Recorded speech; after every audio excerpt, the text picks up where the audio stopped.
Bangla MCQ গুলো কিভাবে হয়, বাস্তবতাটা কেমন? দেখেন, এমসিকিউ যে তিনটা ভাগে আসে এমসিকিউ গুলা, প্রথমটা হচ্ছে আমাদের জ্ঞানমূলক এমসিকিউ, এটা ডিরেক্ট একটা অ্যান্সার থাকে। এখন দেখেন, এই ধরনের প্রথম পার্ট আমরা আলোচনা করতেছি জ্ঞানমূলক এমসিকিউর ক্ষেত্রে লেখক পরিচিতি বা তাদের বই থেকে প্রশ্ন আসবে। কয়টা প্রশ্ন? দুইটা প্রশ্ন আমরা ধরতে পারি। যেমন দেখেন, 21 মানে মাথা নত না করা, এটা কার গ্রন্থ? 21 মানে মাথা নত না করা, বলেন। শামসুর রহমান, বঙ্গবন্ধু, আবুল ফজল, আবু জাফর ওবায়দুল্লাহ, কোনটা হবে অ্যান্সার? গল্পগুচ্ছ ছাড়াও কোন গ্রন্থে রবীন্দ্রনাথের ছোট গল্পের কালেকশন আছে? মুসলমানের গল্প, গল্প সপ্তক, সে, শেষের কবিতা। আরেকটা জিনিস বলি, আপনারা এই যে মানে হচ্ছে অপশন গুলো আছে না, এগুলা ব্যাখ্যা করে করে পড়বেন। সুফিয়া কামালের জন্ম কোথায়? বরিশাল, ঢাকা, কুমিল্লা, নরসিংদী। নজরুল মূলত কি ছিলেন? আরে ভাই, এটা আবার কোন কোশ্চেন? কবি, ঔপন্যাসিক, নাট্যকার, চলচ্চিত্রকার, সবগুলোই তো ছিল।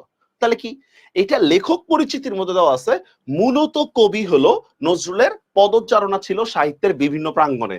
আমরা এই যে বললাম যে লেখক পরিচিতি থেকে প্রশ্ন, এইটার কয়েকটা ডেমো দেখালাম আপনাদেরকে। আপনারা অবশ্যই প্রস্তুতি নেওয়ার সময় কিন্তু ওইভাবে নিতে হবে, ঠিক